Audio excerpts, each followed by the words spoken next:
ಅಂದಂಗೆ ನಮ್ಮನೇಲಿ ಯಕ್ಷಗಾನ ನಮ್ಮನೇದಾದ್ರೂ ಉಸ್ತುವಾರಿ ಎಲ್ಲ ನಮ್ ಸೋಮಣ್ಣ ನಾಗಪ್ಪಣ್ಣಂದೆ. ಅದೇನ್ ತಲೆ ಬಿಸಿ ಅಂತೀರಾ, ಹೊತ್ತಿಗೆ 3 ಸಲ ಎಲಡ್ಕೆ. ಅಡ್ಕೆಯಿಂದ ಹೊಗೆ ಸಪ್ ತನಕ ಎಲ್ರಿಗೂ ನಾಗಪ್ಪಣ್ಣನ ಎಲಡ್ಕೆ ಚೀಲಾನೇ ಬೇಕು. ಬೆಳಿಗ್ಗೆ 7 ಗಂಟೆಗೆ ಬರ್ಬೇಕಿದ್ ಮೇಳದವ್ರು ದಾರಿ ತಪ್ಪಿ ಕಾಡ್ದಾರಿ ಹಿಡ್ದಾರೆ ಅನ್ನಕ್ಕೂ ನಾಗಪ್ಪಣ್ಣನ ಎಲಡ್ಕೆ ಚೀಲ ಮತ್ತೋಪನ್ ಆಯ್ತು. ತಡವಾಗಿ ಬಂದ್ರು ಸೋಮಣ್ಣನ್ ನೋಡ್ತಿದ್ದಂಗೆ ಮೇಳದವ್ರೆಲ್ಲ ಖುಷಿ ಆದ್ರು. ಕಾರಣ ಸುತ್ತಮುತ್ತ ಯಕ್ಷಗಾನ ನಡೆದ್ರು ಸೋಮಣ್ಣನ್ ಪ್ರೆಸೆನ್ಸ್ ಇರುತ್ತೆ.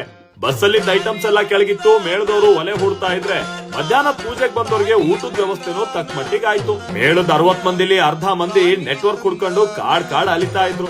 ಸಂಜೆ ಆಗ್ತಿದ್ದಂಗೆ ಊರ್ ಹುಡುಗರೆಲ್ಲ ನಮ್ಮನೇಲೆ. ಮೇಳದವ್ರು ಮೇಕಪ್ ಮಾಡ್ತಿದ್ರೆ ಅದು ನೋಡದೆ ಹುಡುಗರಿಗೆಲ್ಲ ಖುಷಿ. ಸಂಜೆ ತನಕ ಓಡಾಡ್ಕೊಂಡಿದ್ ಗಂಡಸ್ರೆಲ್ಲ ಹೆಣ್ಣಿನ ವೇಷ ಹಾಕಿ ಬಳಗ್ತಾ ಇದ್ರೆ ಏನ್ ಚಂದ ಕಾಣ್ತಾರ ಮರ್ರೆ. ಮಂದಾರ್ತಿ ಮೇಳ ಅಂದ್ರೆ ಮೇಳ ಅಂತ ಊರವ್ರದೆಲ್ಲ ಶಾಬಾಸ್ಗಿರಿ. ಯಕ್ಷಗಾನ ಶುರುವಾಗಿ ಗಂಟೆ 8 ಆಗ್ತಾ ಇದ್ದಂಗೆ ಸುತ್ತಮುತ್ತದ ಊರವ್ರೆಲ್ಲ ಬಂದಿದ್ದಾಯ್ತು. ಊರ್ ಬದಿ ಎಲ್ಲ ಒಂದ್ ಕಡೆ ಸೇರಕ್ಕೆ, ಮಠ್ ಬದಿ ಹೋಗಿ ಒಂಚೂರ್ ಬಿಡ್ಕೊಳಕ್ಕೆ ಯಕ್ಷಗಾನನು ಒಂದ್ ನೆಪ ಅಷ್ಟೇ. ಹರಿಯ ಕೊಡ್ಸಿದ್ ಗೋಲ್ಡ್ ಕೇಸ್ ವಾಚ್ ಕಟ್ಕೊಂಡಿದ್ ಸೋಮಣ್ಣ ಹೊತ್ತಿಗೆ 10 ಸಲ ಮೇಳದವ್ರ ಹತ್ರ ಹೋಗಿ ಒನ್ಸ್ ಮೋರ್ ಅಂತ ಹೇಳೋದಲ್ದೆ ಯಕ್ಷಗಾನದವ್ರಿಗೆ ಅವನೆಷ್ಟು ಕ್ಲೋಸ್ ಅಂತ ಕೊಚ್ತಿದ್ದ.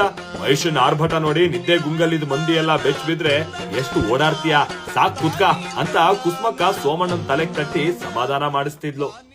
ಮಗನೇ